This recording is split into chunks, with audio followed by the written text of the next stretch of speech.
Mastoiditis শুনলেই মনে হতে পারে যে জিনিসটা কী।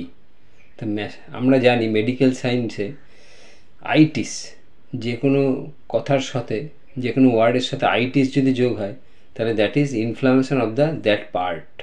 তো আইটিস মানে ইনফ্লামেশন। তাহলে আমরা যদি উদাহরণ হিসাবে বলতে পারি গ্যাস্ট্রাইটিস মানে গ্যাস্ট্রিক রিজিয়নের ইনফ্লামেশন, মানে স্টমাকের ইনফ্লামেশন। ওটাইটিস মানে কানের ইনফ্লামেশন। Tonsillitis টনসিলের inflammation. যে কোনো জায়গায় যদি আইটিস যোগ হয় তাহলে that is the inflammation of that part. সেরকম ম্যাস্টয়েডাইটিস, আজকের বিষয় হচ্ছে ম্যাস্টয়েডাইটিস। তাহলে ম্যাস্টয়েডাইটিস মানে ইনফ্লামেশন অফ দ্য ম্যাস্টয়েড বোন। তাহলে আমাদের জানতে হবে যে ম্যাস্টয়েড বোনটা আমাদের কোথায় থাকে।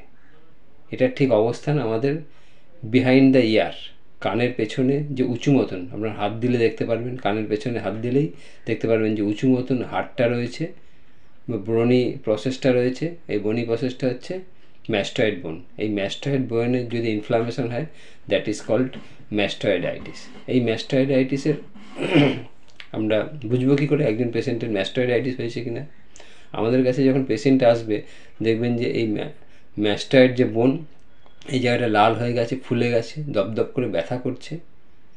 আপনি টাচ করতে যাবেন, টেন্ডারনেস আছে, সেন্সিটিভিটি আছে, তাহলে ফুলে যাবে, লাল হবে, ব্যথা হবে, দপদপ করবে, সেন্সিটিভিটি থাকবে।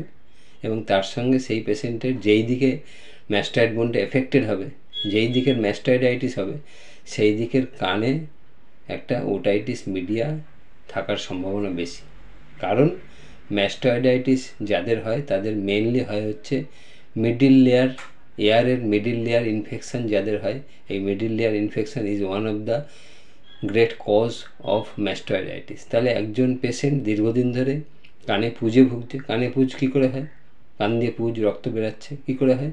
তাহলে তার যদি এয়ারের মিডিল লেয়ার যে রয়েছে, এই মিডিল লেয়ার যদি ইনফেকশান হয়, মিডিল লেয়ার ইনফেকশান হলে তার দীর্ঘদিন ধরে কানের থেকে secretion, pass secretion, water secretion, blood secretion এগুলো দেখতে পাওয়া যেতে পারে।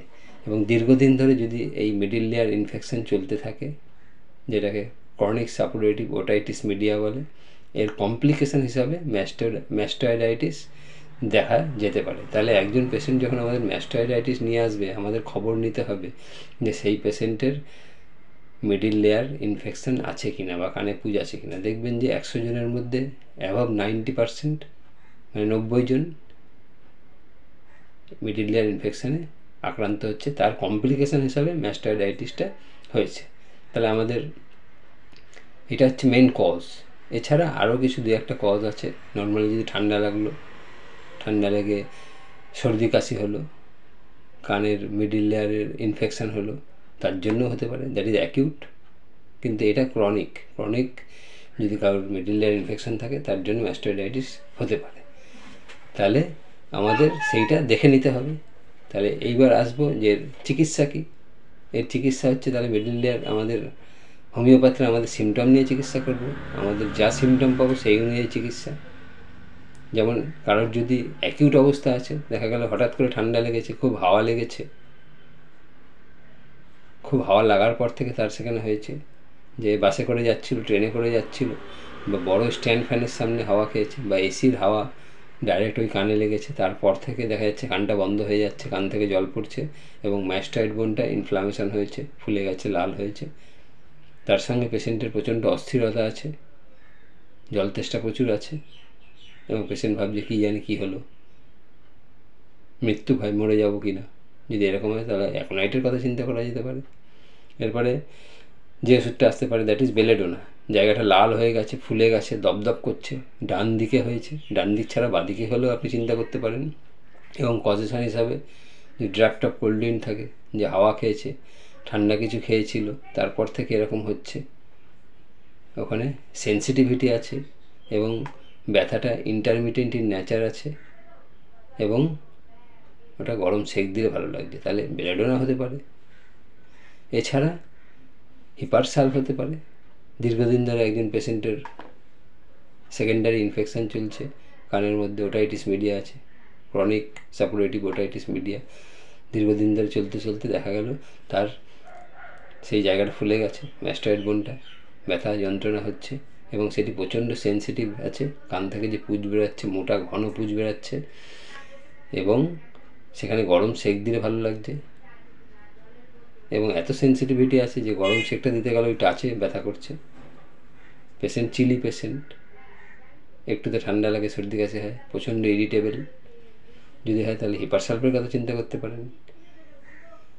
এরপরে আসে সাইলেসিয়া, যদি সিক্রেশন যেটা এরকম ক্রনিক, সাইলেসিয়াতেও এরকম ক্রনিক ওটাইটিস মিডিয়া, তারপর থেকে তার কমপ্লিকেশন হিসাবে ম্যাস্টয়েডাইটিস হয়েছে। এখানেও গরম সেক দিলে ভালো লাগছে, কিন্তু এখানে ব্যথা যন্ত্রণা, ব্যথা কিন্তু খুব বেশি নেই এখানে not so much sensitivity present. যদি থাকে এবং কানের পুষটা পাতলা থাকে, খুব দুর্গন্ধ থাকে, এবং পেশেন্ট রোগা পাতলা, লম্বা, চিলি পেশেন্ট, হাতের তলা পায়ের তলা ঘামে, এইগুলো যদি পান তাহলে আপনি কনস্টিপেশন আছে, এইগুলো যদি পান তাহলে আপনি সাইলেসিয়া দিতে পারেন, মার্শাল দিতে পারেন। পেশেন্ট যদি অ্যাম্বিথার্মাল হয়, পেশেন্টের গরমও বেশি না, শীতও বেশি না। এরপরে এর আগে যেগুলো বললাম, হিপারসালফ, সাইলেসিয়া, চিলি পেশেন্ট, কিন্তু একজন পেশেন্ট এসছে, পেশেন্টের অ্যাম্বিথার্মাল, পেশেন্টের দীর্ঘদিন ধরে ক্রনিক সাপুরেটিভ ওটাইটিস মিডিয়া আছে, তার কমপ্লিকেশন হিসাবে ম্যাস্টয়েডাইটিস দেখা গেছে। পেশেন্টের এখানে গরম দিলেও ভালো লাগছে না, ঠান্ডা দিলেও ভালো লাগছে না, পুঁজ ঘন মোটাও হতে পারে, পাতলাও হতে পারে, দুর্গন্ধ আছে প্রচণ্ড, যেখানটা লাগছে সেখানটা হেজে যাচ্ছে, জল তেষ্টা প্রচুর আছে, মুখ দিয়ে লালা পড়ছে, ঘাম প্রচুর, ঘামে দুর্গন্ধ আছে, টাংটা যদি দেখেন টাংটা স্যালাইভেটেড এবং ইমপ্রিন্ট অফ টিথ আছে, এটা দিনের থেকে রাতে কষ্টটা বেশি হচ্ছে, তাহলে এই ক্ষেত্রে আপনি মার্শালের কথা চিন্তা করতে পারেন। তা এই ছিল মোটামুটি ম্যাস্টয়েডাইটিস এবং তার হোমিওপ্যাথিক চিকিৎসা। আশা করি আপনাদের ভালো লেগেছে। ভালো লাগলে ভিডিওটা শেয়ার করুন, আর আপনার মূল্যবান সময় দেওয়ার জন্য আপনাকে অনেক ধন্যবাদ।